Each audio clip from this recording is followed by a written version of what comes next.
Right, so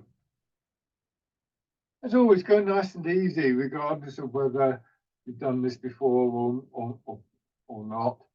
Begin by just really a kind of self-appraisal. This will help you to settle in your mind, as well as help to give you the basics of the posture, and also it will help you to work safely. Don't overdo things as you start up. Ease into the whole class. Feet should be hip width apart, so you can see the space, you can see the background between my legs. Toes pointing forwards as much as possible. A slight turn outwards isn't a problem, but try not to make it too big. Just let your weight come forwards a little and feel your hips just settling back. We're going to start with self-massage techniques that I also use at the end of the class. So just really to get us into the zone, as it were. So rubbing your hands together, warming your hands and your fingers up a little bit, and tapping lightly over your face.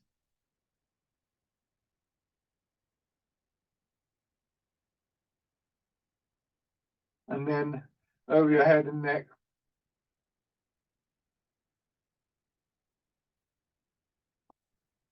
Down to one shoulder. I'm using the palms of my hand here with your arm.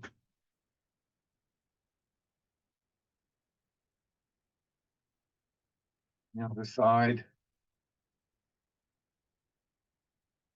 Coming around to your back, lightly on your back. The lower part of the back mostly, just whatever you can get to comfortably, and around your hips. And it's not just about the physical effect, but also it does help to focus your attention again a little bit. And this is always an important part of Tai Chi. Your legs coming up and light on your belly. Finally, the upper part of the chest. You see the screen. Coming back into the posture then, and turning in the middle part of your body between hips and waist. And again, there's, if you like, a mind-body relationship here. When we turn in the middle of our body, then this is like often described as the hub of a wheel. And so it potentially touches all parts of your body in one way or another. And also it provides a focal point for your attention, an important focal point from there down into your feet. So we begin to establish a physical location for that sense of just for a moment or two, our thoughts settling, quietening. And that has a physical effect. We begin to be able to access that a little bit more smoothly. So potentially it's something to take out of the class with you if you do this, that you'll be able to practice, you'll be able to sort of find that a glimmer of that quietness and that stillness in many different situations. It also is a great exercise to begin to warm up, to loosen up, in particular as you turn in the center of your body again, between hips and pelvis and your waist. You very much feel the effect up into your ribs, into your shoulders. And so this one simple movement moves your arms for you. And at the moment, you're not trying to move your arms and you're not trying to stop them moving. So we start to get a feel for what it's like when our body and our intention leads our arms rather than the other way around, which can be so often the case. And in general, with all of these movements, all of these practices, we want it that way around. We want the body to lead our arms for us and to use our arms to express the patterns of movement, the energies, if you like, that are already present for them. very loose feeling in your shoulders. And this is a good exercise for getting a quick feedback on changes in posture. If you can let your hips loosen, let your knees soften, you can often pick up this sort of like movement in the center of your body that leads to the movement in the rest of the body. We want to be able to do this without restriction. One image I like is that the movements like this, when you're swinging, it's almost like a weather vane blowing in a light breeze. It doesn't take much to move you. And so we're trying to create an environment within the body in which our own movements aren't restricted by our body. To create space in our body for movement, for the flow, the body fluids, the flow of the movement, the flow of the energy. You may also find that you're settling into a nice steady rhythm. This is another aspect that helps us to get a sense of connection. So we begin to develop a feeling of our whole body in motion, rather than that common feeling of feeling quite scattered, you know, those moments when you suddenly realize you're about to walk out the door and put your keys down somewhere and you can't quite remember where. We use phrases like, oh, I'm all over the place today. So one of the lovely benefits really of Tai Chi is this gradual feeling of being a bit more together in mind and body, a bit more focused, a bit more whole, I suppose you could say. And the faster exercises like this one, the ones that we start with, I think, it's slightly easier to get a sense of those qualities that we'll be looking for in the slower exercises. Just building on this a little bit, turn your hands palm forward, bring them up a little bit, no higher than your shoulders. And you see my elbows are hanging down below my arms. So you could think perhaps that you're using the muscles of your shoulders and your arms to create this shape that I was talking about, this shape that enables the movement to be expressed.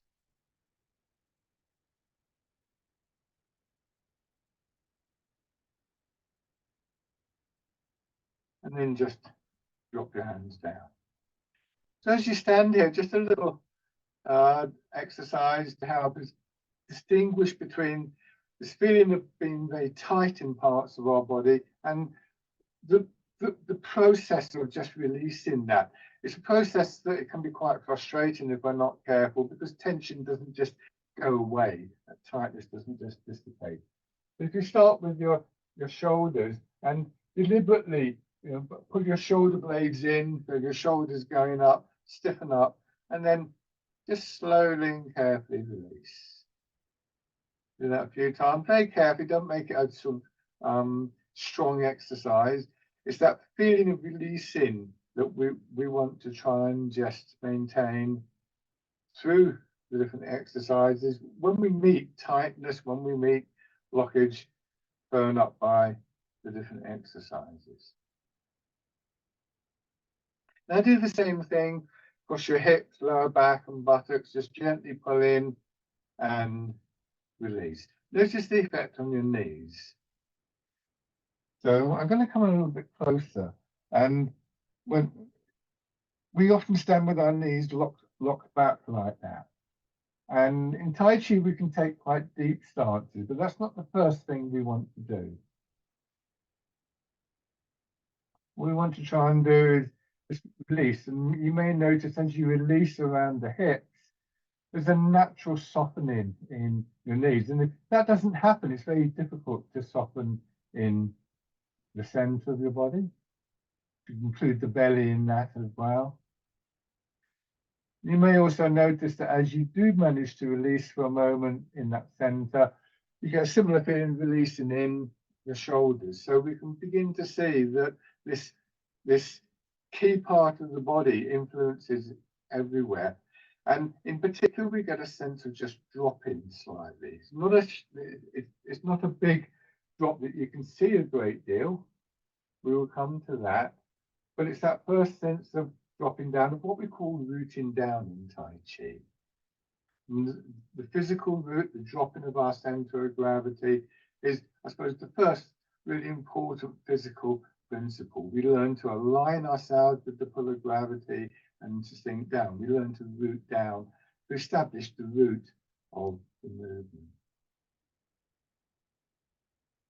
So when we feel that we're not rooted, this feeling of releasing in our hips is something that can lead us back into it fairly simply. Do that one more time, squeeze in and then release. And as you feel the hips beginning to sort of soften and there's a feeling of them dropping back, just let them follow that movement downwards a little bit. Now you will find that your knees bend more. Again, don't go too far. Try not to stick your knees forward. They'll go forward a little bit, no doubt. But just get a sense of sitting downwards. You'll be strong in your legs, in the muscles of your thighs and calves. But that will help to just support your knees in the movement. And then at a certain point, you feel yourself being pushed up. So we have this very basic dynamic of gravity pulling us down. We yield to the pull of gravity. And then the natural responsiveness of our legs in particular begins to push us up, and then eventually gravity takes over. So this is a constant cycle as we go through the different exercises, as we go through our lives, really.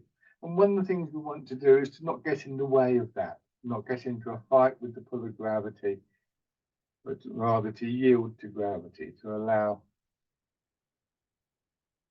gravity free passage, not to just give way to it because we'll just fall over, but to, in a sense, to direct it into our feet and into the ground beneath us. And this is a major kinetic, energetic cycle constantly with us, and one that we make great use of in Tai Chi. This time, as you sink down, bring your hands around, so you're cradling the ball, and push up, and with that expansive in the upper body, pushing your elbows out, turn your hands over, drop your hips again, and let your shoulders and arms follow. As though you're lifting the ball and then pressing it down. And the exercise is called rooting down because it really emphasizes this downward movement, that releasing feeling. And you may find that every now and then, as you go down, you get this feeling of dropping slightly. Almost like you've been carrying a bag on your shoulder and you just take it off and you suddenly realize you weren't aware of the weight of the shoulder, your bag.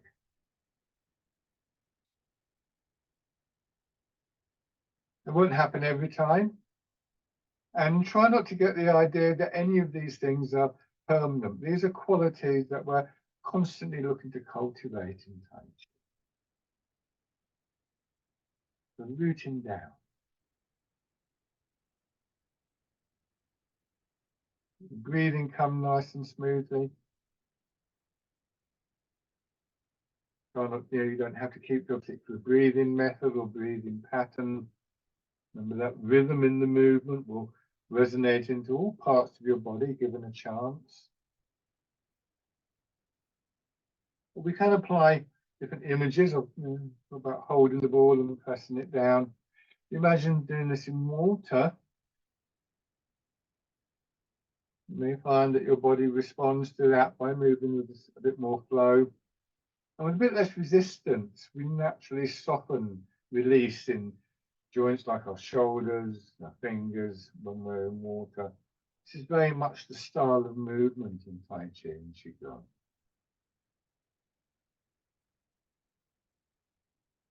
As you grow more experienced at these exercises, you may choose to just focus briefly. I wouldn't recommend it for too long, but focus on those areas that are resistant to the movement.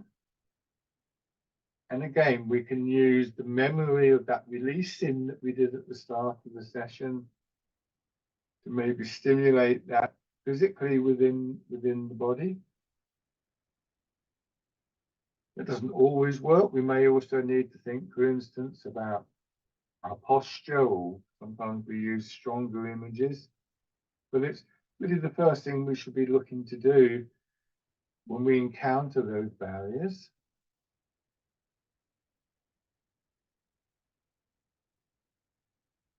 And then changing the movement, turning your hands palm out.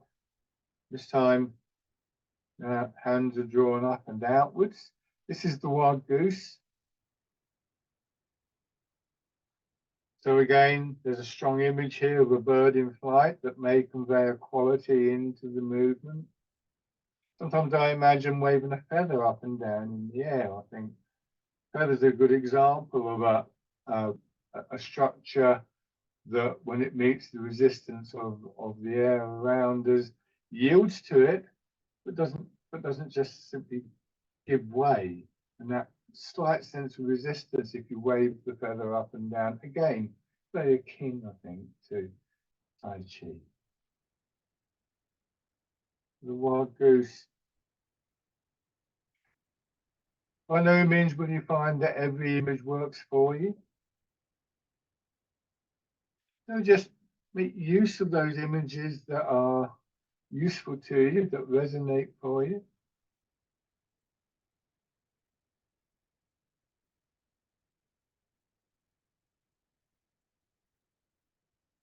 And then third variation, still the same in your legs and your hips.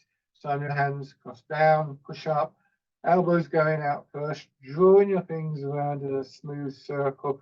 This is the exercise part in the cloud. This nice sort of opening feeling, when not stretching, just this, again, sense of spaciousness expanding slightly.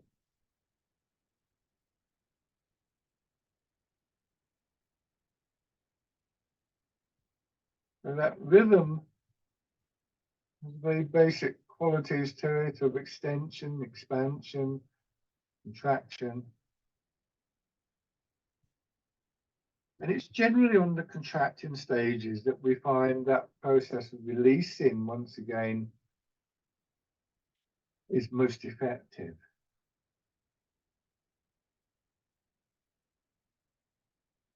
But you may find, for instance, if your shoulders are tightening about here, that applying that release into your shoulders, if you can, actually helps the expansive movement.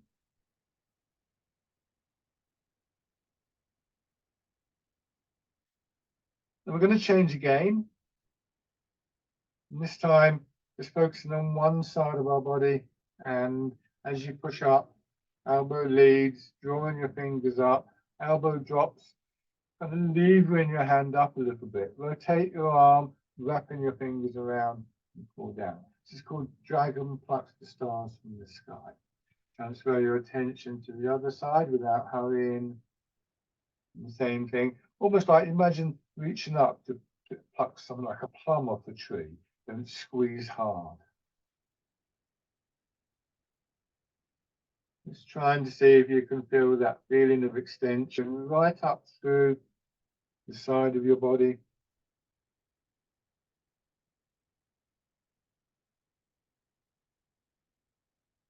Feeling any difference between one side of your body and another, which is quite common. And hopefully just able to focus inwardly a little bit more effectively, becoming more aware of these patterns of movement and change, the flow of energy within your body.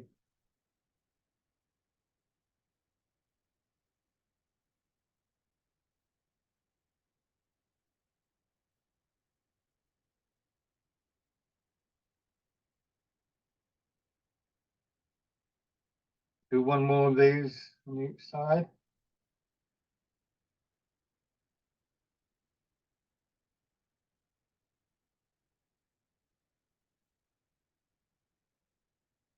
Sinking down and pushing up. Hands led by that movement.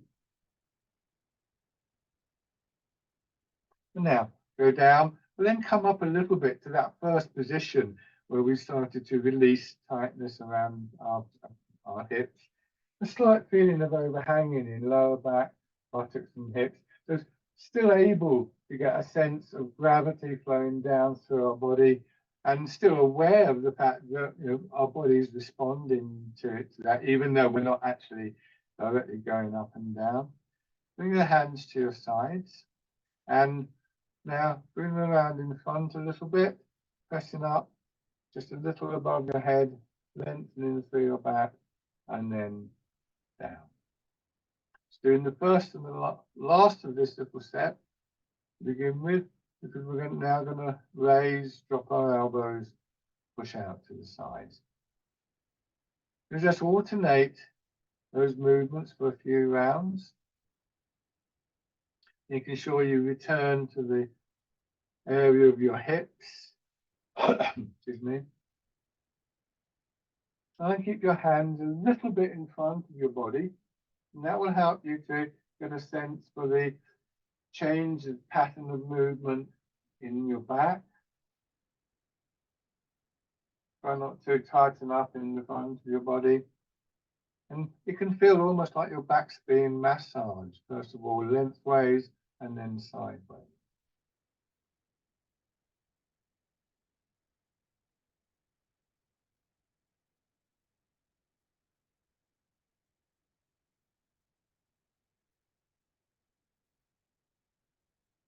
Now, start again with the push upwards.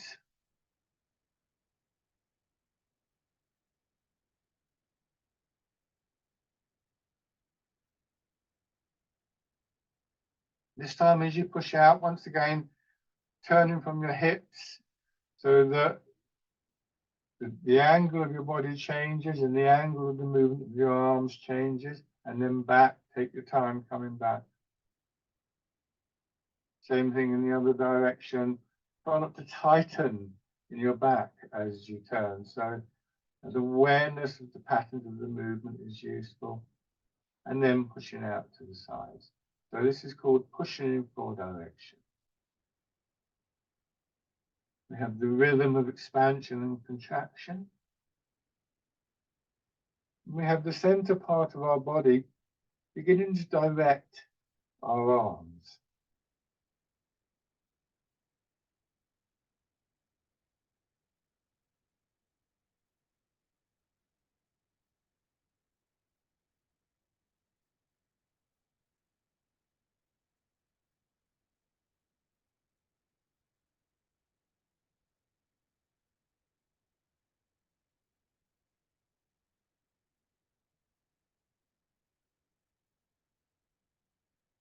I want to keep that rhythm steady. It's very common to find that we speed up on the returning stage, the contracting yin stage of the movements, as though we regard them with less importance than the expanding stages. So just be aware of that.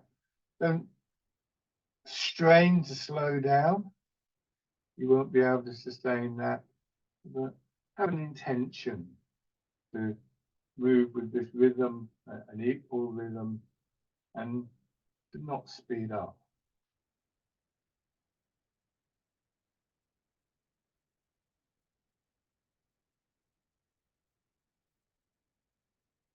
And one more round.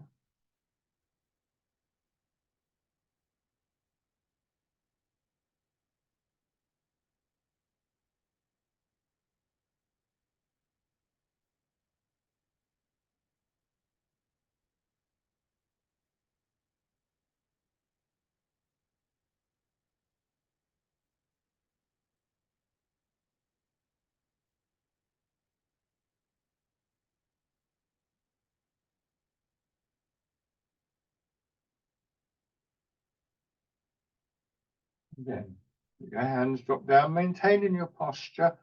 And with the next round of expansion, let that push one arm out to the side and elbow fairly loose. Just see how your hand swings up. And when it reaches the center line of your body, in line with your nose and your navel, your hand comes down. Again, expanding very gently. If it's tight for you to get your hand in that high. And just go as far as is comfortable. Remember, we're trying to create space for the movement. And if you start to strain, you'll start to restrict that space. Be patient with this process.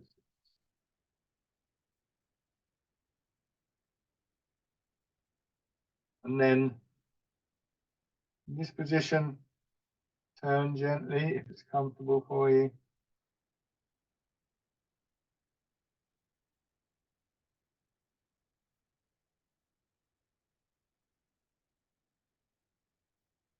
Notice again how that draws your hand across slightly.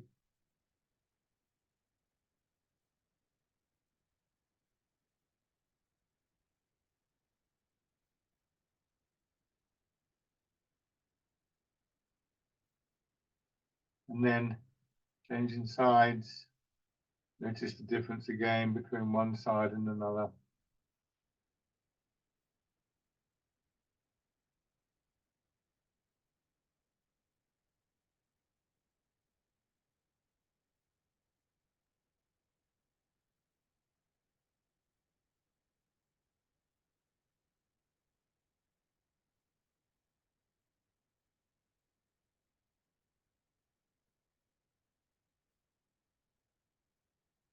And again, if it's comfortable, add in the turn.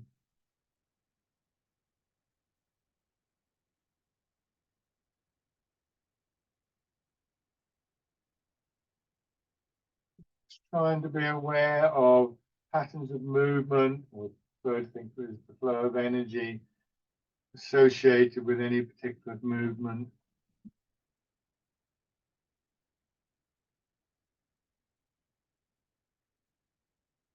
Your hands drop down to your sides. Now go back to sinking down and pushing up. Let me come closer to the camera so I can show you this. Be careful with these next exercises. I'll try and demonstrate it quite big so that you can actually see what I'm doing. But it doesn't have to be this big. But this time as I go down, I'm going to push my hips back, my pelvis tilts. And when I do that, my head and shoulders go forwards. Now, once again, I'll let gravity draw my hips back and down, and my head comes up, not straining in my back or shoulder, trying not to. And then again, so again, emphasizing the significance of the center part of our body, which really, it's sometimes said it controls, but it certainly influences the movements and the postures, the alignments, all the way through our body. We're going to use this in the next two exercises. Be very careful of your knees and your back. And this time, push up, let your arms come out a little bit. And then as you sink down and hips go back, that swings your arms forward. This is called rowing a boat in the middle of the lake. Take your time. Again, I'd emphasize, I'm trying to do this quite big so you can see the mechanics of the movement. It's not an invitation for you to do it this big. Listen to your body. Make sure you're not straining in your knees, straining in your back.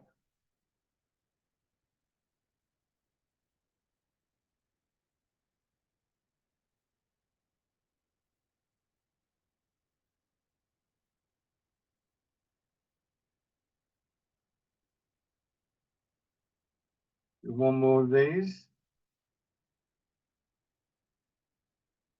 And then as you come up this time, let your hips go back, bring your hands in onto your hips, turn horizontally, and then push your hips back, swing across the other side, and come back to the upright position. This is called polishing the table, using both the vertical and the horizontal movement in the center of your body. From the back, you can see, again, I'm exaggerating, my hips go back, they move across, my arms are following. Yeah.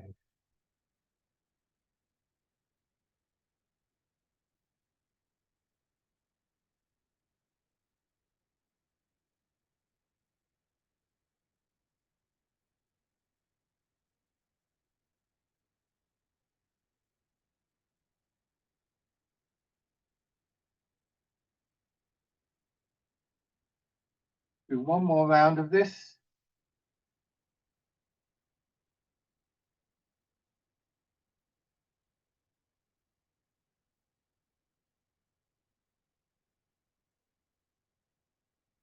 And then just come back to that basic standing position for a few moments and rest. And shake out. So you can perhaps begin to see the significance of the focus of our attention here. It's this part of the body, sometimes referred to as the lower dantian, that drops towards the ground. It's this part of the body that when it moves horizontally or vertically has a significant effect through the whole of our body. So it becomes an important point of focus. We're literally moving from our center. But again, I've said several times, movements don't have to be big. We're concerned in Tai Chi not just with the external choreography of the movements, but with the internal patterning. And sometimes that internal patterning can be more obvious to us with smaller external movements. And in any case, if we make a movement that is too big and we cause the body to resist the movement, then we're restricting that space. And again, we want an internal environment within this landscape of the body that encourages a free flow of movement. We do obviously develop to a point where we begin to guide that movement, but until the movement is there, there's nothing to guide. So for several reasons, we sometimes say in Tai Chi that the smaller movements are more important than the bigger movements. It's not to suggest that it's not necessary to try and improve our range of movement, for instance, how far we're moving, but think of those small movements within our body that we become aware of, being like bricks in a wall. If you want to make the wall taller, you don't try and stretch out the bricks, you add more bricks. So the small movements will accumulate. And our intention, our minds are an important part of that building process. From the parallel stance, once again, hip width across our feet, so that we feel that our feet are supporting our hips are supporting our shoulders. We also feel that our legs in general are supporting the upper part of our body. You can feel that your back is supporting the front of your upper body. So getting away from the need to create tightness in the belly or the solar plexus or the chest, giving our body a chance to just naturally condition into that posture. And we can also perhaps feel that when we stand like this and we're in line with the pull of gravity, that our skeleton can do a very good job of supporting us from within. We don't need to hold ourselves up. We don't need to hold a particular shape. We're vertebrates and we have that internal structure. And from that internal structure, we can begin to develop ideas in Tai Chi, things, what we call, for instance, internal strengths. This is, again, one of the ongoing processes that we cultivate in Tai Chi. Now begin to just move your weight a little from side to side. Once again, I'm doing this quite large, which means I'm actually overextending. It's quite a small movement. I'm going to take a wider posture just for a few moments to illustrate this. And you can see now that this is what's going on in the narrower posture, but because it's wider, it's easier to see. In some ways, easier to pick up. So this is what you want to do. But in this posture, you're only moving to having 60% of your weight in what we would call the full leg. And then it goes across. So it's not a big movement, but quite a significant one. As soon as I get out here, I'm starting to strain because gravity is now pulling me away from my legs.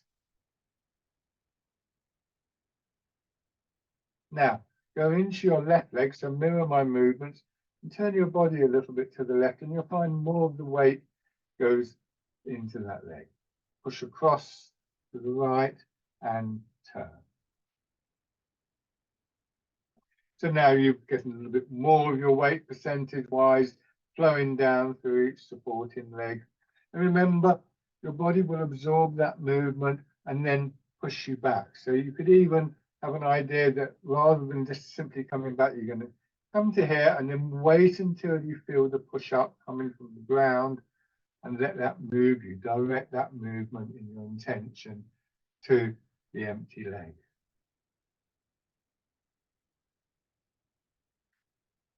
This time, when you go across into your left leg, push the knee of your right leg forwards, so the dropping in your hip there, and that will bring your heel up, and that means that you get even more weight going across.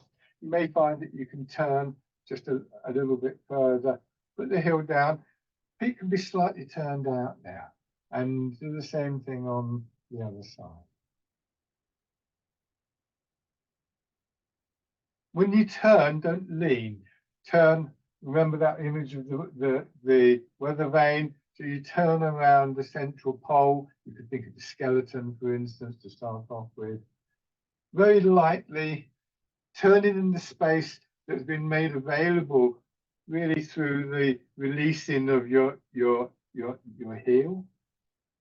Let the movement fill the space that is there, and in time, again, you will get a greater range of movement. But don't get to here and think, oh, now I must do this. Bring your hands to your sides.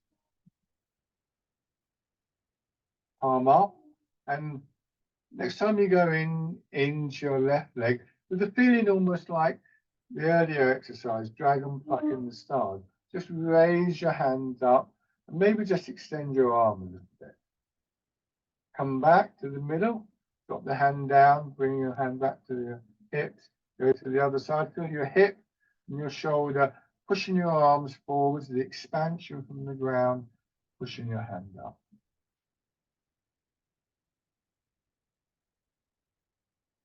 So again, your arm creating the shape for that movement. And this time, as your hand reaches the top of the movement, rotate both arms so that, oh no, you don't need to rotate the right hand yet, it's still palm up, but your left hand is palm down. So now you go across and pushing up. Now you rotate both arms, and this is the exercise hitting the ball in front of our shoulder. So there's a very strong intention here that your hand is going to meet the ball at a very particular moment. That won't always work out. It's an interesting exercise. It's a very dynamic image, very strong image, which is typical of Tai Chi, but one that we achieve the physical reality of by softening, by releasing, by paying attention to the body, rather than by building muscles in the classic sense. And so again, we perhaps start to get a sense for that inner strength coming through, very dynamic strength. One that is really an outcome of these various aspects of mind and body that we look to bring together. Of three aspects, really. The three treasures, the three jewels of Tai Chi. Our bodies, of course, it's a physical exercise. Various aspects of our mind, our intention, the way that we use imagery, and all of which requires a focusing of attention. That can give us this very deep sense of calmness in the movements.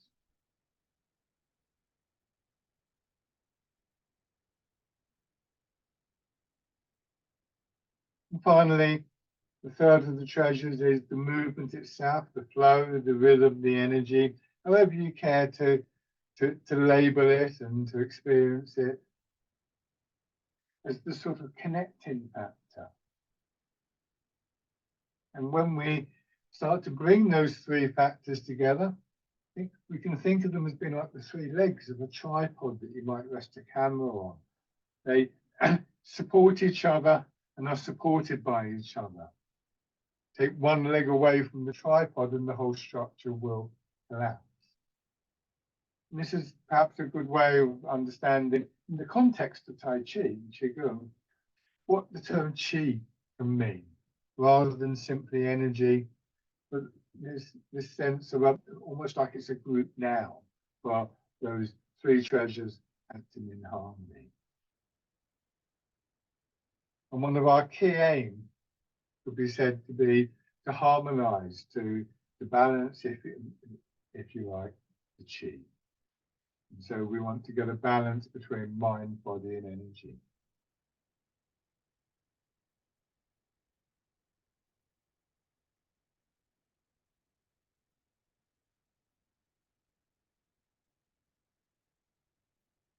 Let's do this one more time.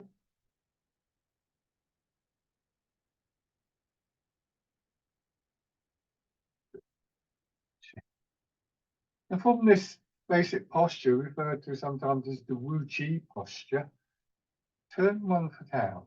This is an angle that you can learn to play about with. Imagine parallel lines going across the room, and you're standing on those lines. So now what you're going to do is you're going to take a shortish step forward with your right foot, or whichever the empty foot is, and still retain the width of the step. This is not our normal long, narrow stride. And so it's roughly square, if you look, roughly the same length as the width, maybe a bit longer. And now we begin to transfer our weight forwards and backwards. Movement going to up to 60% of our weight again in the front leg when we go forwards, maybe as much as 70 when we go back. And at the beginning of this, the upper body sits on the hips. It maintains its position and its structure, but it doesn't actually get directly involved in the movement. So if I take this pole, and if you can imagine this as I've talked about the center line of the body, the central spindle of the weather vane, what I want to try and do, get it in position, is to move with that pole remaining intact. What I don't want to do is to lean forwards like this. There are exercises where the shoulders go forward. We've already done some. And remember, that was initiated by the hips going back. So just aware of that posture as you move.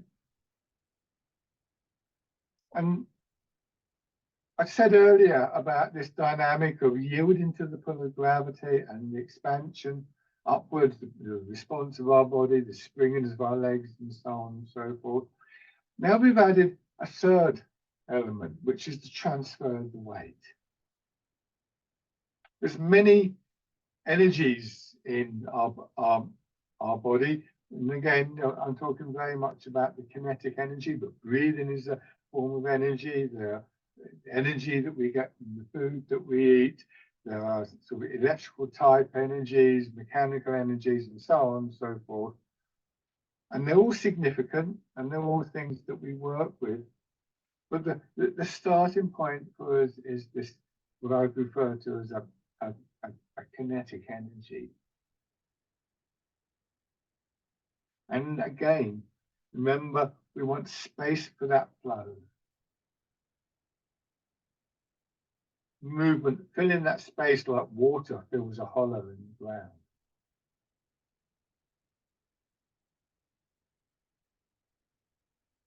Then move your weight into your back foot and gently raise the toes of your front. And this gets stronger now in your back leg, so be careful.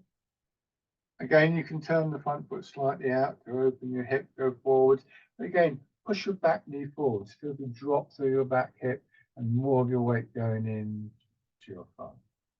None of these physical actions demand that your shoulders lean, but you may find, for instance, that you're leaning forward slightly. This is perfectly normal.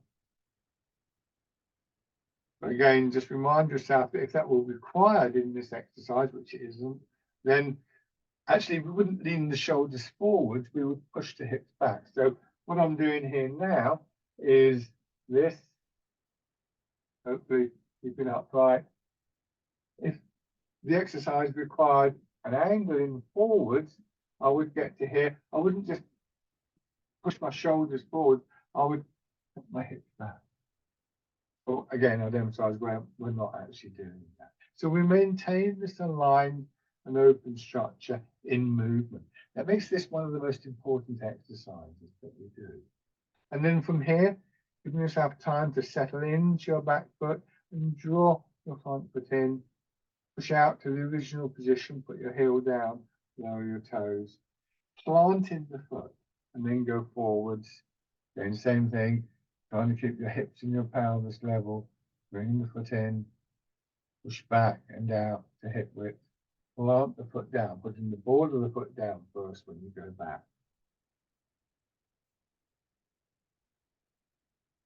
Sometimes you will see me do this and my toes go down just to give myself a chance to settle. Other times you might see me be a bit more flamboyant about it and raise up if I feel that's appropriate. And if I feel I can do it without falling over.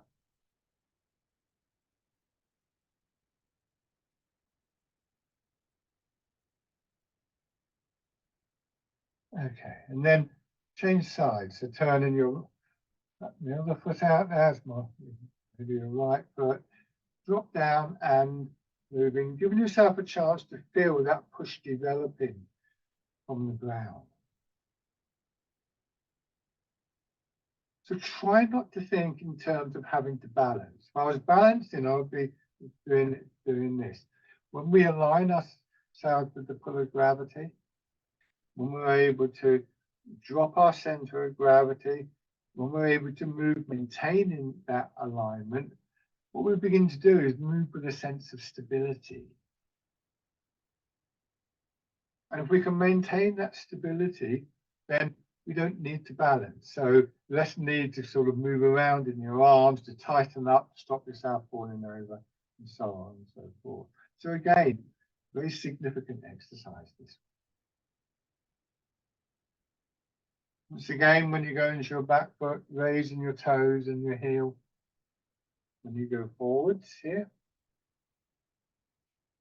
think of your pelvis as being like a bowl of water.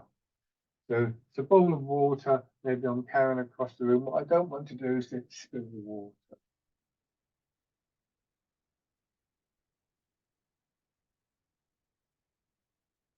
Stepping in and then planting the foot, care. Almost like you're walking on thin ice. Almost like you're going to test the ice before you commit your weight.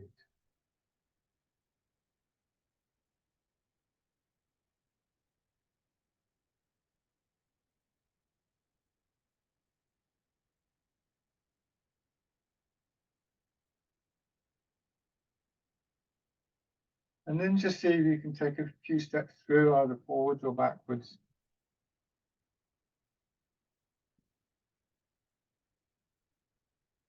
Very carefully trying to plant your foot before you commit your weight.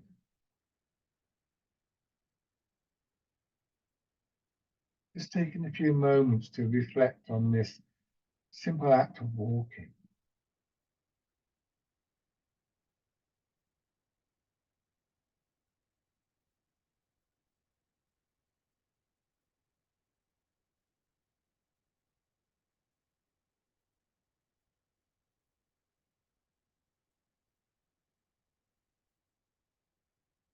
Okay.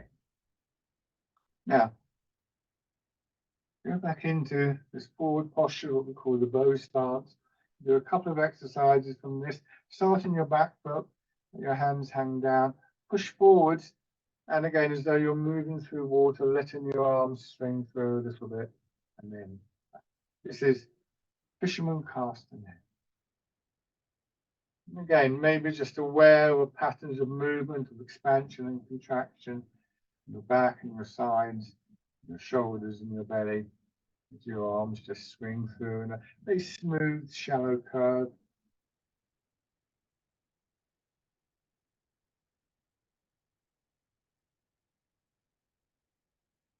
Aware of your posture, your structure, as well as those patterns of movement that are moving through the structure. Maybe able, if you're particularly people a bit more experienced, to bring your intention to those patterns, release, encourage the flow, the harmony.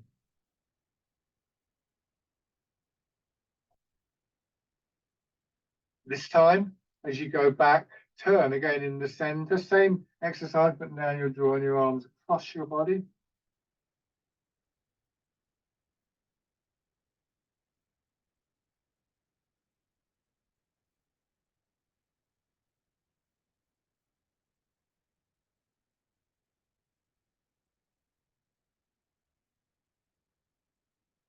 And just let the circle extend a little bit, hands coming up, no higher than the shoulder height. Start to go forwards, turn your hands palm down.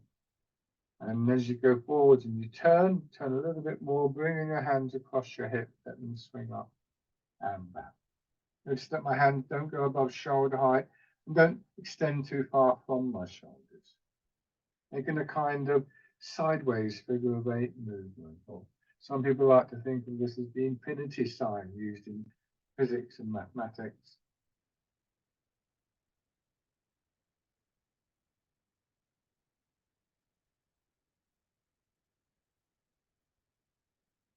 And into the back foot. And as your hands come up, raise your back toes, bring them in. Before you move, of course, step, plant the foot forwards, go forwards. Push the back knee forwards as your hands come up, bring the foot in, and then back. Again, and maybe this time you're comfortable to raise the knee. If you're not, don't worry. Come in, push up. Because again, sometimes you will see me do this as I'm doing now. Other times, if I come back here and I feel I'm not quite there, you can see my posture's out, I'll put the toes down. Maybe not even bother lifting my knee up.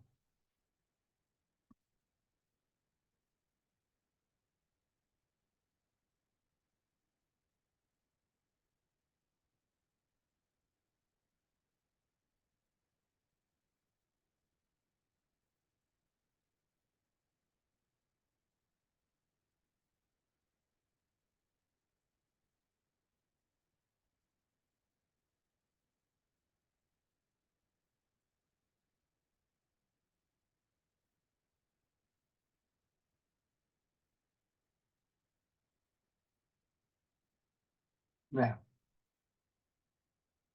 change sides. So the same two exercises, building them up slowly, starting with fisherman cast and net, a lovely straightforward exercise that can teach us so much about what's happening within our body and how we can move comfortably, fluidly.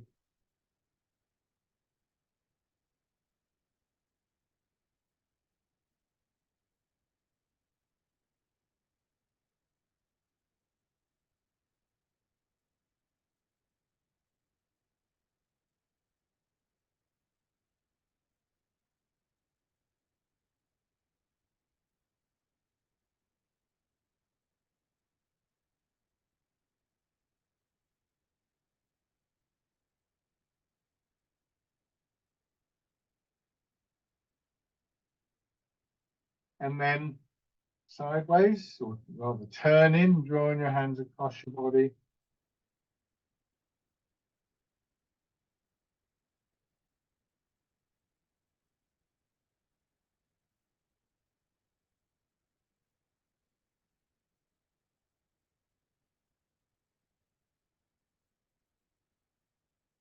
Building that into the figure of eight movement.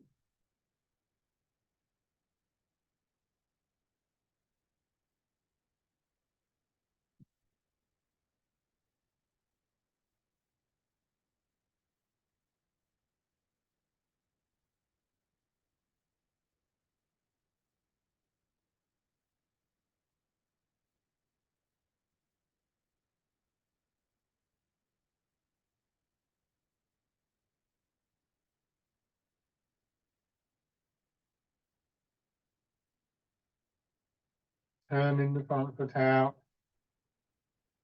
And stepping into the movement. Take your time, don't rush. So try and pay attention to each stage of the movement.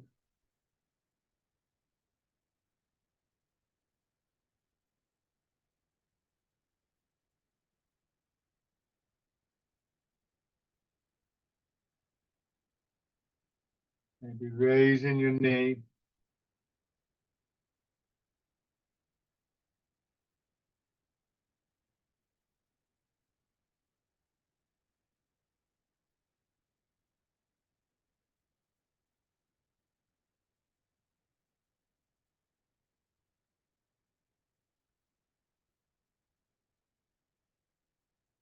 And then we're going to bring in the step in again, either forwards or backwards, depending on where you have the space. The plant in your foot, transferring your weight, turning in the center.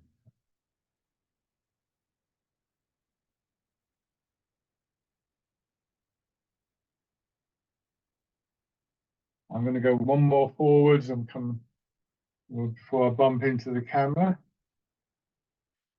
And now I'm going to go back. If you haven't already done so, then you might want to change direction at this stage. I'm going in a straight line, but you may choose to go slightly diagonally. That's appropriate to the environment that you're in.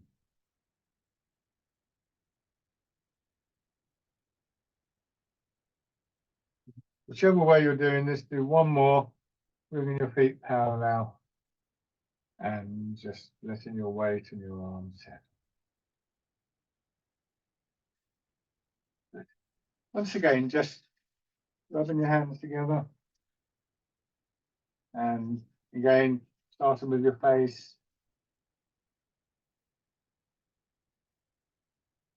Over your head and neck. Onto one shoulder, your arm. Chin sides. Finish your back.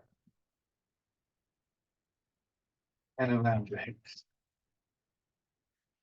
Legs. And the belly.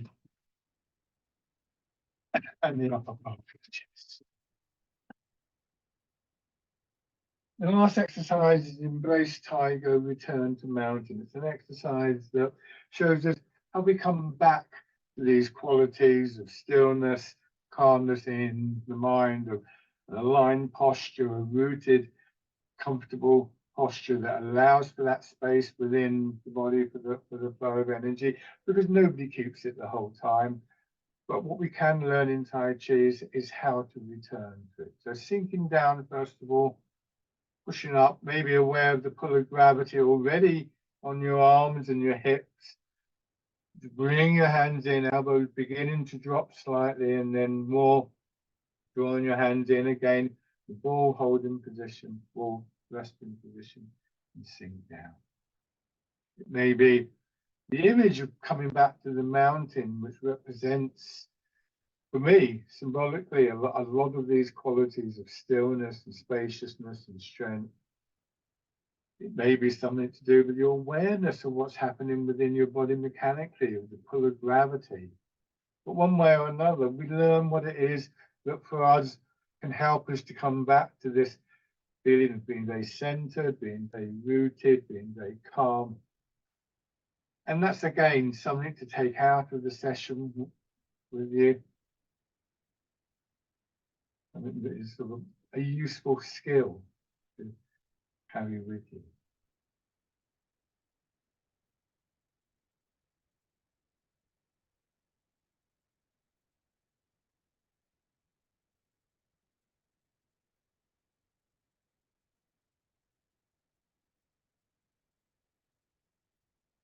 One more time.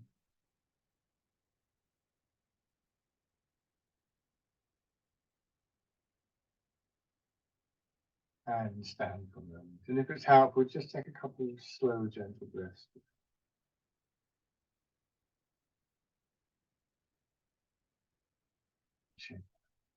Thank you very much for watching, everybody.